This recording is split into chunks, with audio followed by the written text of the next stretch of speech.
현대 기아의 1.6 터보의 DCT가 올라간 소형에서 준중형 차들. 왜 아반떼 K3가 아니냐 라고 하신다면은 좀 애매한 차종들이라고 생각을 해요. 아반떼 K3는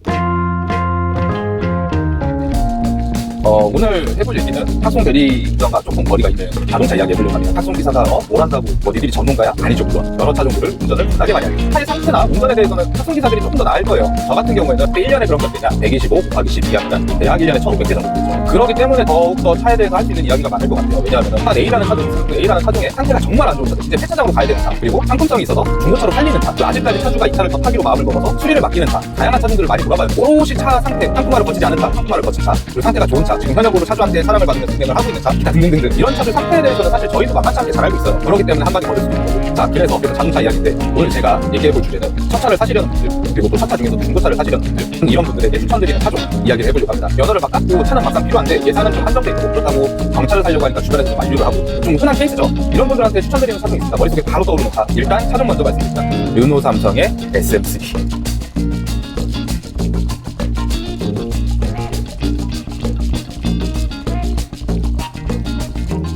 첫 차를 막 끝내시고 두 번째 차를 알아보고 있는데 역시나 중고차를 알아보셔야 되고, 근데 예산은 그 전보다 조금 더 쓸 수 있고, 이제 첫 차를 운행하시면서 돈을 많이 버셨겠죠. 할부도 좀 긁을 수 있고 이렇게 되신 분들, 근데도 새 차는 부담스럽고, 그렇다고 아직까지 중형 이상 넘어가기에는 조금 좀 망설여지고, 이런 분들한테는 또 추천드리고 싶은 차종들이 있습니다. 요거는 현대 기아의 1.6 터보의 DCT가 올라간 소형에서 준중형 차들. 왜 아반떼 K3가 아니냐 라고 하신다면은 좀 애매한 차종들이라고 생각을 해요. 아반떼 K3는 사회 초년생 분들이 여러 가지 목적으로 쓰시기에 출퇴근도 하고 친구들이랑 놀러도 가고 캠핑도 가고 싶고, 또 한 번씩 당근도 하러 가셔갖고 부피가 꽤 있는 것도 좀 실어야 되고, 이런 분들이 타시기에는 저 개인적으로는 범용성이 조금 떨어진다고 생각을 해요. 물론 좋은 차들이고 또 중고차 시세도 방어가 너무 잘 되는 편이기도 하고, 그래서 1.6 터보의 듀얼 클러치가 올라간 차들이 어떤 게 있냐, 코나, 그리고 i30, 그리고 조금 최근에 나오고 아직 중고 시세가 조금 높겠지만은 셀토스까지 정도겠죠. 이제 이 차들의 특징이 뭐냐 하면은 이제 운전에 자신감도 좀 붙고 가끔 가다가 속도도 좀 내고 이제 앞차도 추월을 종종 하시는 분들이에요. 이런 분들한테는 당장 첫 차에서 좀 갈증이 났던 게 아마 출력일 수 있어요. 앞서 말씀드린 첫 차로서 추천 차종 SM3를 이제 그런 차종들을 운행하시다가, 혹은 경차나 뭐 이런 차종들을 운행하시다가 다음 차로 넘어가는 분들이 좀 제일 갈증을 내야 하시는 게 아마 출력일 거예요. 가장 또 체감이 크실 거고,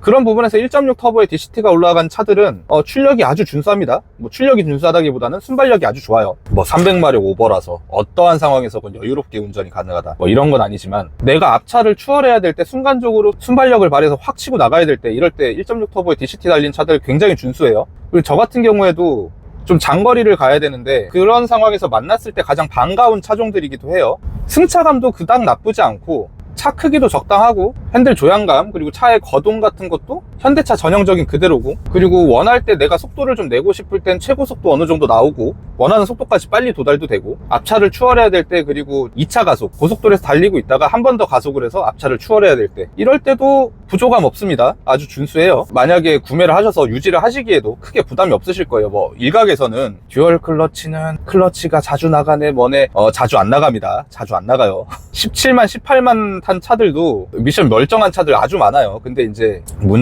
문제가 생긴 차만 인터넷에 글을 올리시니까, 내 차 문제 생겼다 이러고 글을 올리시니까 그게 많이 돋보이는 걸 텐데, 반대로 아무렇지도 않게 타시는 분들은 인터넷에서 굳이 글 쓸 필요가 없으니까 안 알리신다고. 그러니까 그런 듀얼 클러치의 내구성 이슈는 사실 크게 신경 쓸 건 아니라도 봐요. 저는 제가도 1.6 터보의 DCT가 올라간 LF 소나타 1.6 터보를 소유해보기도 했었고 괜찮습니다. 편리한 정비성에 저렴한 유지비, 부품값, 그리고 세금이나 뭐 유지비 대비 준수한 출력, 또 몰기에 따라서는 연비도 아주 잘 나옵니다. 그리고 셀토스, 코나, i30 이런 차들 보면은 공통점이 있죠. 여차하면 짐차로 쓰기도 좋아요. 테레비 당근 해오기, 냉장고 당근 해오기, 뭐 이런 것부터 캣타워 당근 해오기, 이런 것도 가능해요, 이 차들로는.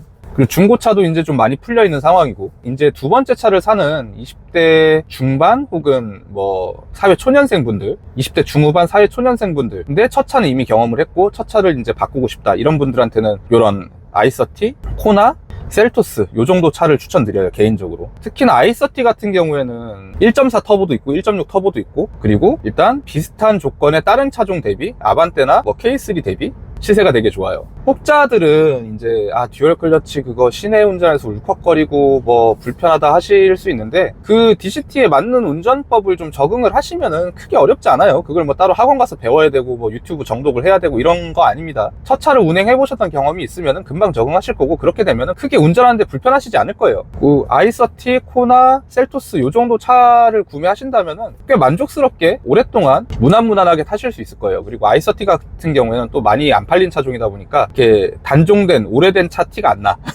오래된 차라고 하기 좀 그렇지만은 그런 티가 좀 덜 나요. 되게 이뻐. 도로에서 마주쳤을 때 되게 상큼한 차고, 또 요런 차들은 또 옵션도 되게 괜찮아요. 비교적 최근에 나온 차들이고, 또 한참 국산차의 옵션 종류나 품질이 확 올라간 시점 이후에 나온 차들이기 때문에 어지간한 옵션들은 거의 다 들어있습니다. 필요한 옵션들. 뭐 좀 금액대를 조금 더 올리셔가지고 나는 풀업으로 가시겠다 하면은 지금 나오는 신차들하고 크게 다름없는 그런 실용적인 옵션들이 거의 다 들어가 있고, 그렇기 때문에 그 세 가지 중에서 고르신다면은 뭐 크게 불만 없이 오랫동안 또 타실 수 있을 거예요. 그래서 오늘은 뭐 이제 사회 초년생, 뭐 첫 차를 구매하시려는 분들, 그리고 첫 차 이후에 다음 차를 고민하시는 분들, 그런 분들에게 차를 겁나게 많이 타고 있고, 또 차를 일반인 이상 좋아하는, 그리고 관심이 있어 하는 사람 입장에서 좀 추천 차종들을 얘기해봤고요. 아무쪼록 이런 차종들을 가지고 어떤 중고차가 좋지 하면 닥신TV로 가셔서 그쪽 영상들을 정독을 하시면 대충 각이 나올 겁니다. 아무쪼록 도움되시는 시간이 되시길 바라고, 저 탁송송 탁송기사는 이쯤에서 물러가도록 하겠습니다.